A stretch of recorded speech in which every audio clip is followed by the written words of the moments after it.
Thank you all. Sit down.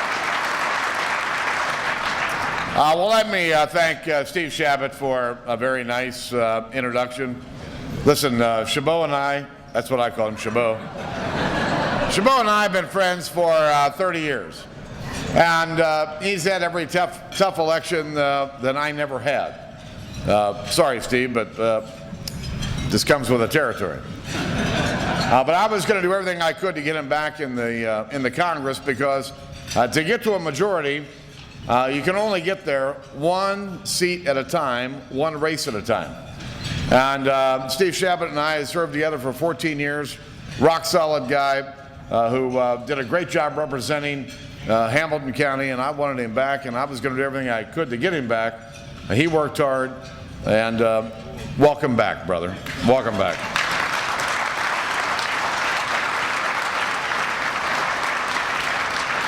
I want to thank Dave Kern for agreeing to be the chairman of our party. You know, he was a reluctant warrior. Really didn't want to do this, but some of our friends and myself and my team got together and thought that he would be the perfect guy to be our chairman. Somebody who's been around the party for a long time, somebody who really understands the real world, and I could not be happier about the job that he's done as our chairman, getting through a very good election season, and doing a whale of a job of turning voters out and working with all of you. David, thank you for agreeing to do this.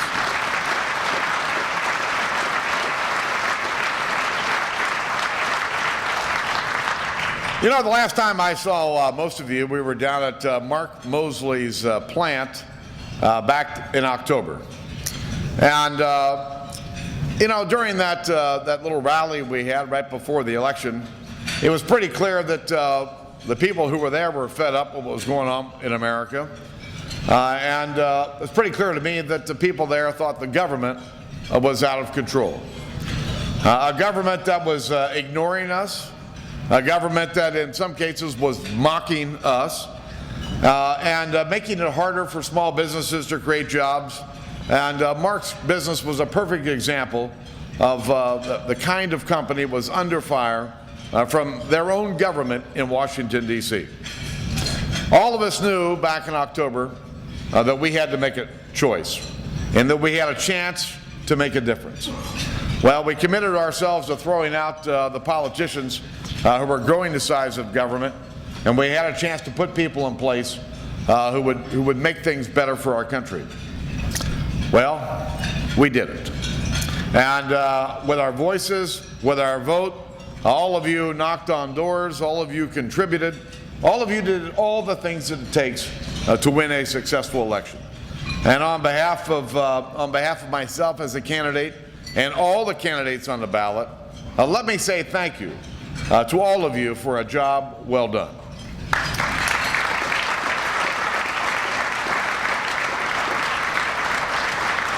I hope all of you know that Butler County plays a key role in politics in the state of Ohio.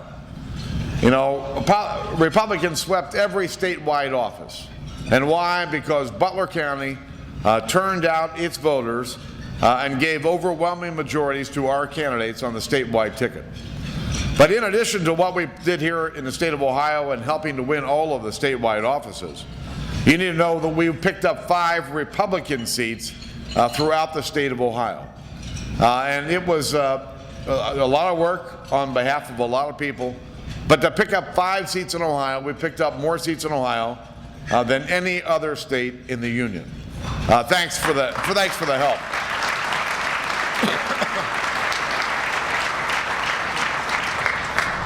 I gotta say that I'm honored and humbled by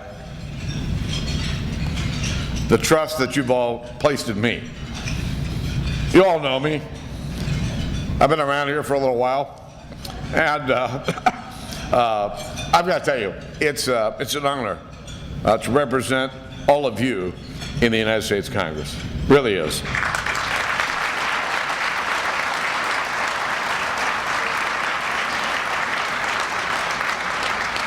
I was pleased that many of you were able to come to Washington in January for the big ceremony with that big gavel.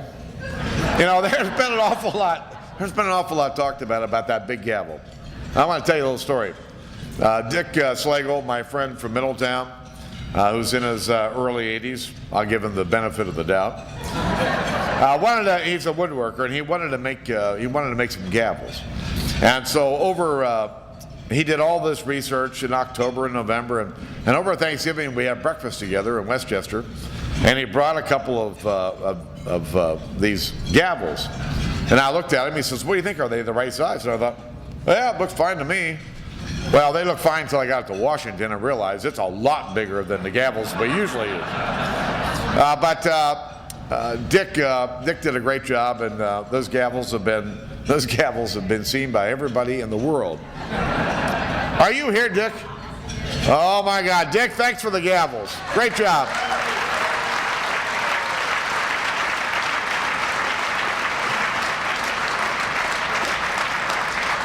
You know, I didn't go to Washington because I wanted to be a congressman. I went there to do something on behalf of my district and our country. And I certainly didn't want to be the Speaker of the House because I needed some big fancy title. I wanted to be the Speaker of the House so I could do something on behalf of our country. You know, when in my remarks when I kicked off this new Congress, I laid out the serious challenges that face our country. I vowed that our new majority would run the House differently, and I mean differently than both Democrats and Republicans have run it in the past. Now, it's not been easy, but I can tell you that we've made real progress on opening up the House and letting all members represent their constituents, both Democrats and Republicans. Again, it's not been easy, and it's something that we haven't seen in the House in a long, long time.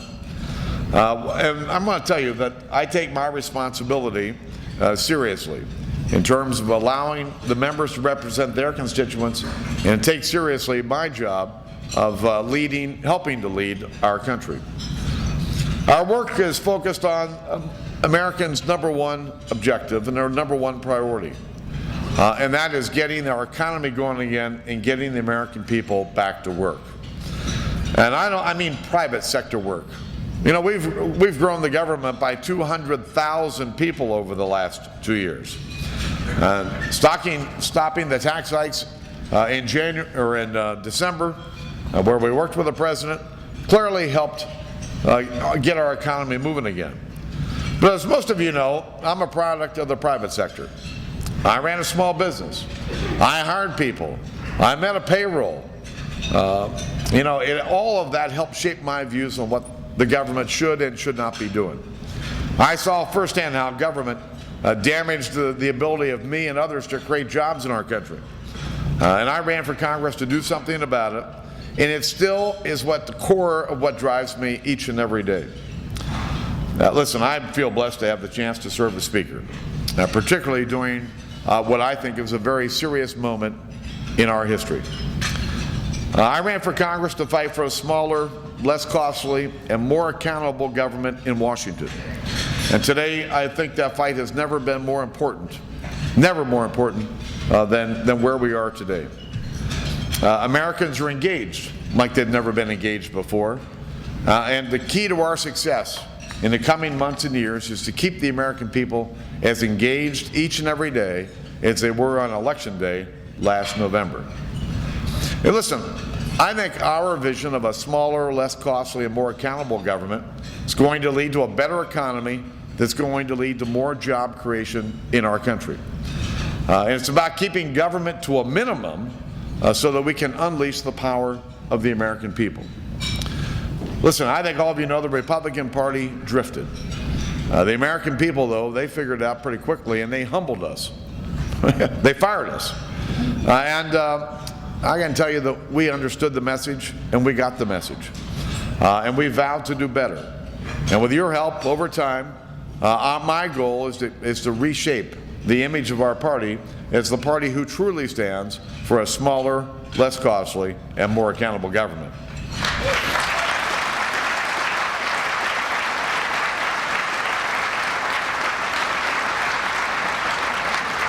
Now, you know, a lot of you know that I've never accepted an earmark, and I thought earmarks were wrong. I said in 1990 that I told people that if you thought my job was to go out and rob the public treasury on your behalf, you were voting for the wrong guy. I said it, I meant it.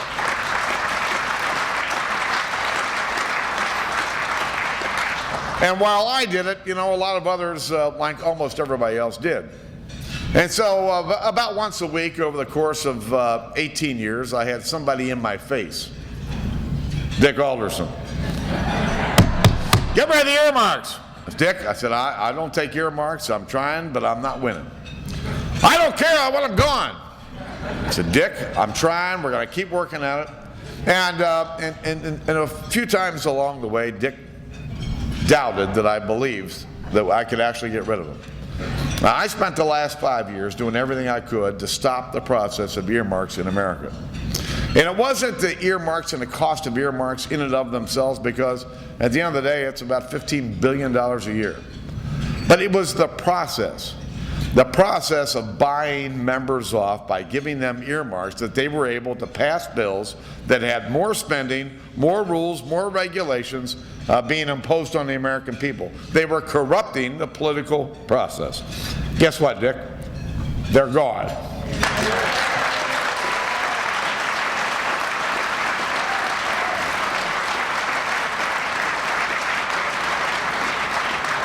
Last month, we passed a continuing resolution to fund the government through September 30th. Not one earmark in there, Dick. Not one. And one of the reasons this all happened was you and the American people. When the American people get engaged in their government does exactly what they want. Nothing more, nothing less.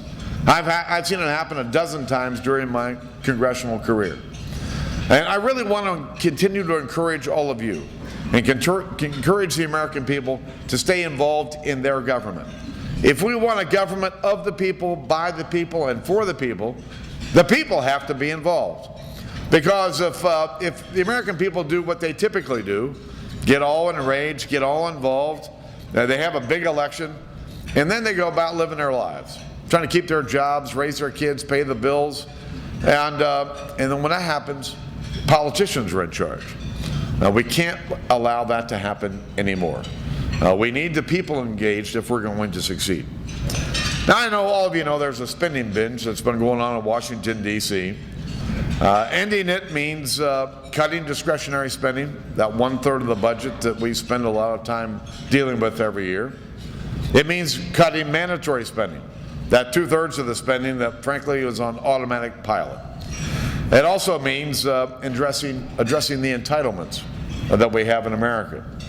You know, a year ago, the president decided to set up this deficit reduction commission because he didn't want to have to deal with entitlements. And that's what they do in Washington. When you don't want to deal with something, you set up a commission. And, you know, I dumped all over this commission, but I want to tell you something. The commission, 18 members, 12 members of Congress. I think there were 9 Republicans, 9 Democrats, or no, I'm sorry, 6 Republicans, 6 Democrats from the Congress, and then there were 6 so-called independents, so-called. But I'm going to tell you what, these people worked really, really hard to try to address the big challenges that face our country. And I didn't agree with everything that they recommended. But I'm going to tell you what, I worked very closely with them, and they really did do a lot of good work. And there were a lot of really good suggestions that they made. And the president, about a month ago, offered his budget to the Congress. And how many of the suggestions of his own deficit reduction commission do you think he accepted? 0, none, nada. He melted like an ice cream cone on a Phoenix street in July. Now, presidents get elected to lead. They don't get elected to just occupy the White House and have a nice chef and enjoy themselves. They get elected to lead. And I've got to tell you that I've been very disappointed in the unwillingness of the president to lead. I've met with him many times here over the last 3 or 4 months. I said, Mr. President, we can do this, and we can do it together. We have a big challenge that faces our country, and it's time to deal with it.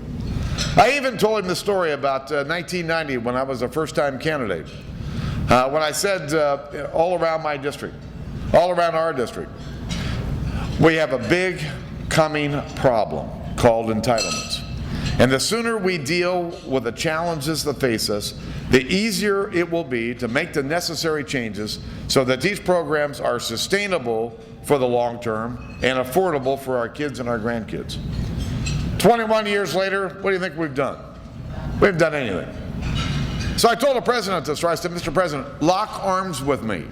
Let's go deal with the challenges that the American people want us to deal with. I'll do it together. No preconditions, let's jump together. Some days there's a little interest, most days there isn't. Last Friday I was meeting with some people out of town, and I get a phone call from the president. He wants to tell me how nice it was. We had this meeting with the vice president and Pelosi and Reid about the budget. And I said, Mr. President, I was polite at the meeting, but let's get serious. You didn't put anything on the table. You want a status quo budget. I know. I said, no, Mr. President, we are going to cut spending. And I don't know how we're going to get there, but just understand that there's no limit to what my team wants to cut. Well, okay, all right, but I want to work with you on entitlements. Oh, you do? Mr. President, come on, lock arms, we'll do it right now, and we'll jump out of the boat together. Well, okay, yeah, we want to work together. Listen, ladies and gentlemen, the American people are telling us this is the moment when we have to deal with this. The American people know that we have to deal with this. We can deal with entitlements in a responsible way. No one 55 or older has got one thing to worry about, not one thing. But for those under 55, if we don't make changes, those programs won't be there when you retire, and they certainly won't be affordable for your kids and your grandkids. This is the moment that we need to seize and work together and deal with this problem.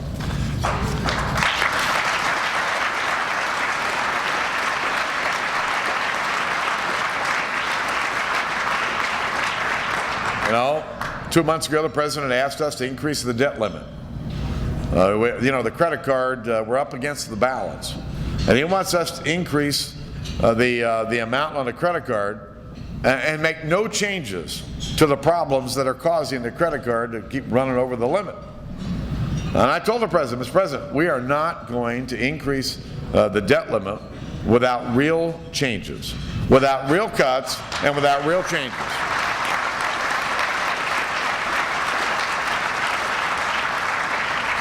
You know, some on the other side, especially my colleagues over in the Senate, some of the louder people, Chuck Schumer, I gave you a long list of the loud ones over there, because there are a lot of them. They want to talk about how painful it's going to be, all the things that we're talking about. You want to know what the pain's going to be? The real pain in America is if we do nothing. Doing nothing will run our country right off the tracks, and we'll look like a third world country. Civilizations have died in the past, and I'm going to tell you what, if we don't seize this moment, and if we do nothing, I can tell you exactly what's going to happen. Interest rates will be at 15-20%. The interest on the national debt will take every dime of taxes that we pay. There will be no economic growth, and there will be no jobs for our kids and our grandkids. That is not the America that I grew up in. It's not the America that you grew up in. And it's not the America that any of us want our kids and grandkids to grow up in. And we're going to do something about it.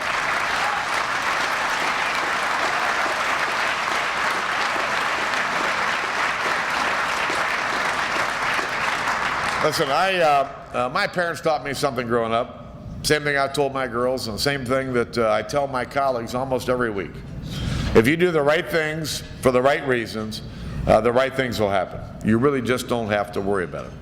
Our country is in a time of great change, and I think our country is in a time of great need. And I think the stakes are very high. When I handed Nancy Pelosi the gavel 4 years and 2 months ago, I said this. I said, the value of a majority lies not in the opportunity to wield great power, but in the chance to use limited power to do great things. The people have entrusted us with the House of Representatives, and we are not going to let them down. God bless you, and God bless our great country. Thank you. Thank you. Thank you.